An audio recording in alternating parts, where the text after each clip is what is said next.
राजस्थान में सरकारी नौकरी की तैयारी कर रहे बेरोजगार युवाओं के लिए एक और अच्छी खबर आ रही। दरअसल शिक्षा विभाग में 3540 पदों की नई भर्ती निकलने वाली है और शिक्षा विभाग और कर्मचारी चयन बोर्ड जो है वो इसका नोटिफिकेशन जारी करने की तैयारी भी कर रहा है। बताया जा रहा है कि इसी महीने नोटिफिकेशन भी जारी हो जाएगा।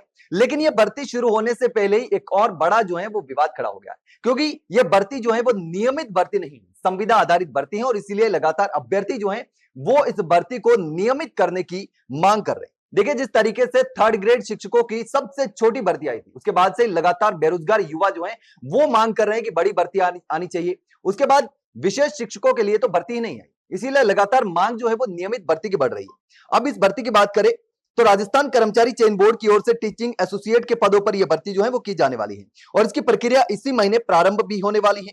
बोर्ड ने इस भर्ती को निकालने की तैयारी भी पूरी कर ली है। सरकार से भी इसे प्रारंभ करने के निर्देश मिल चुके हैं और यह भर्ती संविदा आधारित है और सबसे बड़ा विवाद भी यही है और मांग भी यही है कि संविदा आधारित भर्ती नहीं होनी चाहिए।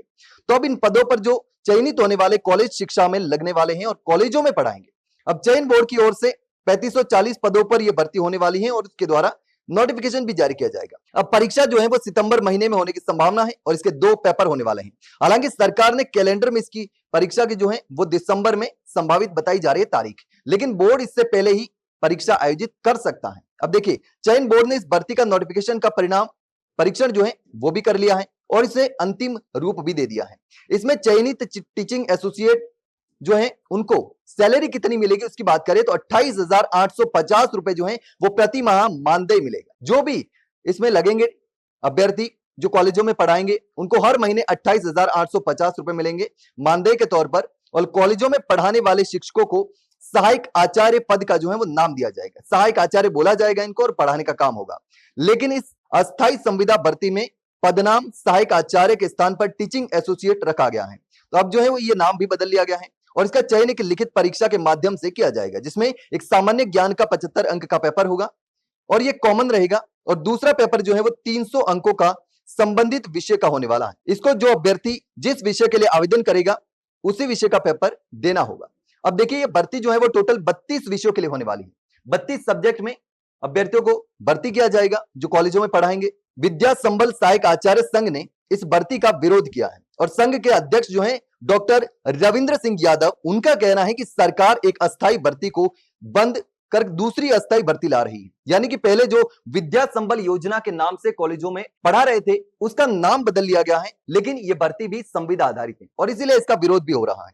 तो अब उनका कहना है कि या तो सरकार को नियमित भर्ती निकालनी चाहिए या फिर हरियाणा की तर्ज पर इन शिक्षकों को रोजगार की गारंटी देनी चाहिए। इससे कॉलेजों में शिक्षा की गुणवत्ता बढ़ेगी। लेकिन अब देखिए कि आगे क्या होता है। लगातार अभ्यर्थी जो है वो मांग कर रहे हैं इस भर्ती में विद्या संबल योजना के तहत पढ़ाने वाले शिक्षक जो हैं वो भी मांग कर रहे हैं कि पहले भी संविदा आधारित भर्ती के तहत ही ये शिक्षक पढ़ा रहे थे और अब दोबारा नाम बदल के भी संविदा आधारित भर्ती की जा रही। तो फिर इन युवाओं को क्या फायदा होगा, बेरोजगार युवाओं को क्या फायदा होगा जो कॉलेजों में पढ़ाने का सपना देखते हैं, जो स्कूलों में पढ़ाने का सपना देखते हैं, जो टीचर की तैयारी कर रहे हैं, उनको क्या फायदा होगा। तो ऐसे में देखना होगा कि आखिर ये भर्ती नियमित होती है या फिर संविदा आधारित होती है। लेकिन फिलहाल जो है वो संविदा आधारित भर्ती करने के लिए नोटिफिकेशन बोर्ड जारी करेगा। लेकिन अब देखना होगा कि ये जो मांग है वो पूरी होती है या फिर अधूरी रहती है। फिलहाल के लिए इतना ही, जल्द मिलते हैं एक नई जानकारी के साथ, तब तक के लिए नमस्कार।